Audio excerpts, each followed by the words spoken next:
This is a quick tutorial of Get on Board, Paris and Roma. This is a sequel to Get on Board, London and New York, or just Get on Board, which is a remake of a Japanese game, Let's Make a Bus Route. There are a few changes from this one to the original Get on Board, but the core is basically the same. I'm going to link down below my tutorial of that original, and then I will also have a bookmark on the time where I will at the end explain the very specific differences between this one and the previous game if you already remember or know how to play the London and New York game. Otherwise, we're going to start from scratch here. This is a roll and write or flip and write, technically, where different cards are being flipped and allow you to go different directions on this communal board. Everybody is making routes on this board and trying to pick up passengers and drop them off at the places that they want, crossing over but making sure you never cross in on yourself, fulfilling certain goals over the course of 12 rounds that are known because they're the 12 tickets that determine what type of route you can make. So this is the communal board, and this is each individual's board that has a few different things on it. These are the different types of passengers: the grannies, the students, the tourists. These are called the flirts. And you pick them up along the way along the map, and then you drop them off for points, or just get points for picking them up. And then there, again, are some goals and some common and some private goals that you will have. So let's just talk about the basic structure of the game. So after each player decides where they want to start, you can start at any of these numbered spots, or you'll get an option of 2 different numbered spots. You'll probably want to look at your personal objectives, and we'll talk a little bit about that to figure out where you want to start. Once you decide, and everybody decides where to start, a ticket will be flipped over. This is ticket number 9. You can see it's facing this way. And you'll see on top of your board, a 9 lets you do a specific route. In this case, you have an option of 1 of 2 routes. Now your 9 route, is different than other players' routes. But overall, you have the same set of routes. They're just mixed and matched with different ticket numbers. You can see you'll have 2 of this type of route and 2 of each of these other types of route. So you will see every one of these tickets throughout the game. This one says you can go either in a straight line, 2 spaces, or you can do a straight and a turn for your move this round. So if I were starting, let's get to my turn here.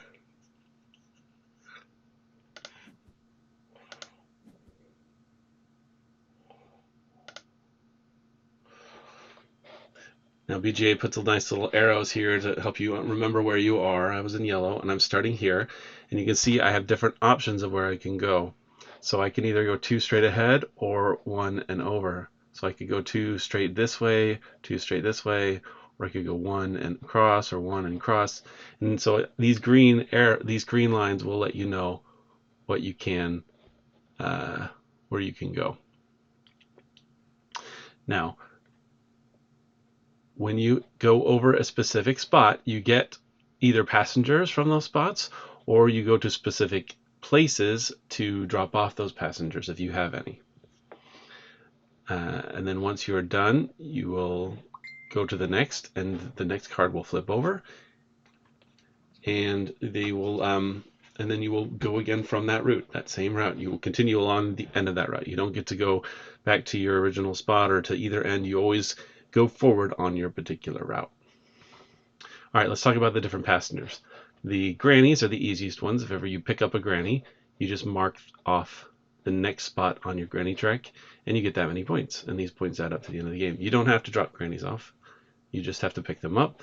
And so here, if I went here, I would get a granny. But if I went here, I would get a granny and one of these flirts. This is a light-colored flirt in this case. the students, you'll see various students here. Now the students, you don't really have to worry about picking up and dropping off in a certain order. You just collect as many as you can during the game, and it takes the number of students that you've collected during the game times the number of universities that you have collected, these yellow bordered spots, and it multiplies those together, and that's your score at the end. Tourists, however, do want to be picked up and then dropped off at one of these types of locations. And so if I go through and I pick up, maybe I pick up this tourist here, and then I come over and pick this tourist here, and then I go over here and drop off at this museum or coliseum or wherever it might be, then it will take however many tourists I have collected before dropping off and give me that many points. So if I'd collected 2 and then drop off, it would give me 5 points, and then it would start on the next row with 2 again. So you can get a lot of points if you collect a lot of tourists before dropping them off. That is one way to get a lot of points in the game, is to make sure that you have 3 or even 4 tourists before then dropping them all off, because then that 14 points can be a lot rather than just the 2 if you got 1. The flirts are a little bit different. You're looking for light and dark colored flirts. They could be male or female, I believe. And you are trying to pair them up. So you can see it's similar to the tourists, where you are collecting some and then dropping them off, in this case at the hotels. And whatever you happen to have in your bus at that time when you go to a hotel is how you will score points. Now, notice these have to be filled by certain types, like either dark colored or light colored. And if you get a match, then it gives you extra points, right? So just 1, you would get 2 points, but if you had both of them, it gets you 6. Same with here, if you had just 1, but 2 points, but they both get you 6. So if you had 2 dark colored ones and dropped them both off, you would only get 4 points. But you could get up to 12 points if you have 2 pairs when you drop them off. Those are the different types of passengers that you run across as you go through and start picking them up. All right, let's talk about the objectives. These are objectives that exist for all. These are the common objectives, and they will be scored here. And if you were the first one to collect those objectives, you get 10 points. Otherwise, you will get 6 points if you complete that objective at some point during the game. In this case, your objective is to cross over 3 of these dark blue stadium or coliseum type locations. In this one, it is to pick up 5 tourists. Doesn't matter if you have them all on your bus at once. As long as you pick them up at some point, it counts towards this. And this score will update as you go along. You also have a personal objective, and these are found over here. And these are not private, but they show you different spots that they want you to go to. And BGA helps you by highlighting those spots. I need to go to H, K, and E. And the more that I go to, the more points I get. If I go to 1, it's 2, 2, it's 5, and 3 is 10. Finally, if you cross over, so this person has gone here, right? With it, you can see they've already gone with their pink. If I were coming along here and I cross over a line that somebody else has gone to, I get to mark off one of these spots for each line that exists already. So if it's just 1, I mark off 1 spot. Now I should mention that this map is the Paris map because we're playing with 4 players. So if you're playing 4 or 5 players, you play in Paris. If you're playing with 2 or 3 players, you play on the opposite side. It's in Rome. It's a smaller, a bit more confined map, but all the rules are the same. Though in the Rome map, there's one extra little bit where there are some routes where instead of being white, they'll be yellow or burgundy. And those, if you cross those, even if nobody's on them, you get an extra check there. So you can get even more checks on these on this path here. And then the farther along that you get along this path, you get points at the end of the game. So it is beneficial to cross over paths that exist already. Again, if there were multiple people on a path and you crossed over it, you get a point or a check for each person that was on that path. couple other things as you move that while you do have these are your main movements, there are ways to adjust those and to extend them if you use up certain abilities. So these M's, these metro stations that you cross over, as you cross over them, they will be circled here along your path, and you can use up to one each round. If you have saved them up, either you earned it that time or you had saved it from a previous round, use them to go one extra space in, or one extra length of path in any direction.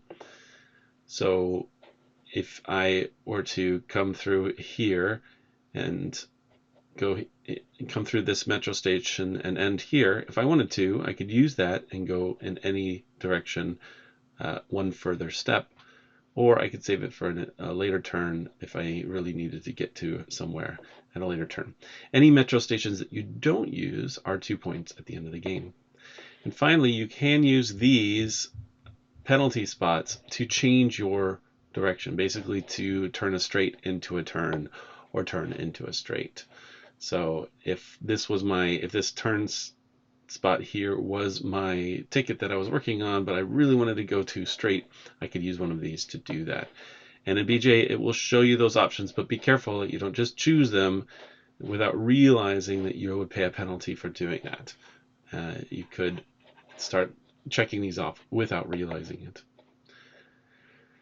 That basically covers the game. I'm gonna go forward a bit so you can see it a little more filled out to see what that looks like, and we'll conclude and then go over those main differences between this and the first game. Okay, we can see we're here in round 10 of 12, so there's only a few tickets left, and you can see which ones have been checked off up here, and so you know the different paths that will be upcoming and can plan for that. See, we have a lot of different paths. Mine started here, went all the way around, and weaved around up to here. Again, it's a single path, and you have to make sure that you never cross over yourself, because if you cross over yourself at any point, you will be eliminated from the game. Simply, you just have to bow out. Doesn't happen very often, but you need to be careful about it. We can tell here, in fact, if you do this, you can tell which objectives you have completed, personal objectives that you and others have completed. You can see that I was able to get to a few of my the different spots there. I've been making a little bit on this track, but not too far. Mostly my strategy has been around these students. I've used up some of my metro stations, but I have a couple that I can still use that are saved up. And you can see here I picked up 2 tourists and then dropped them off and only got 5 there, whereas others were able to pick up 4, and when they drop them off they'll get 14. Also note that if you have a full row and you pick up another tourist, it just doesn't do anything. It doesn't go to the next row. It simply doesn't count. Same with the flirts here. If you pick up the wrong type and you already have that filled, so like here, I've got 2 light colored ones. If I picked up another light colored one, it simply wouldn't be put anywhere. I only could pick up dark colored until I drop off flirts at a purple spot. So we'll continue to the end of the game, as you can see, and then all the points will total up.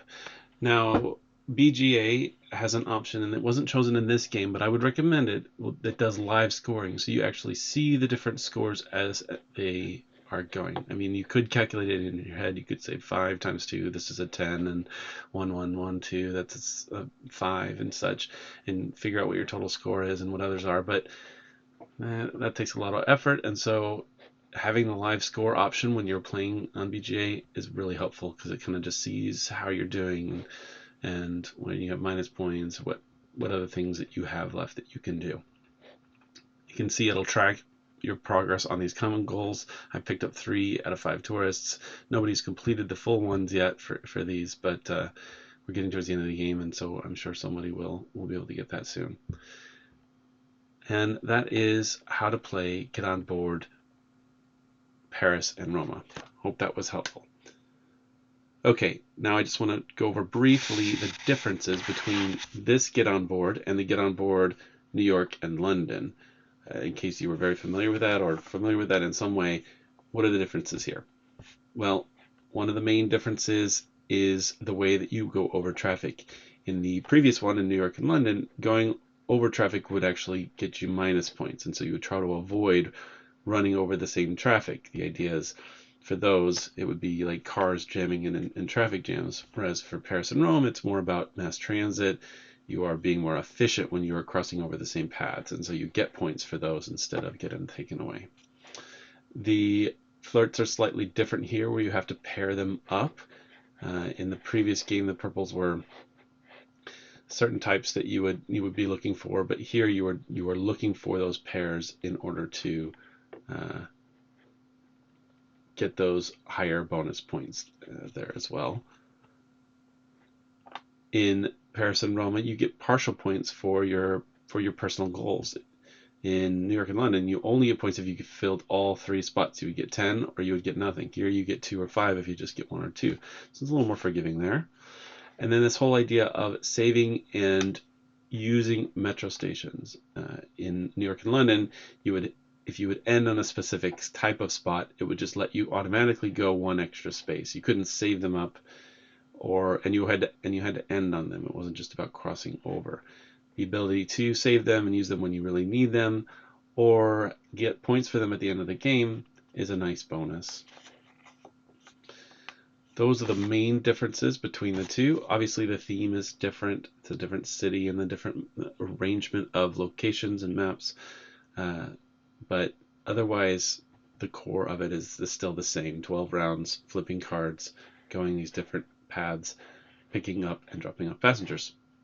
Okay, I hope this is helpful. Thanks.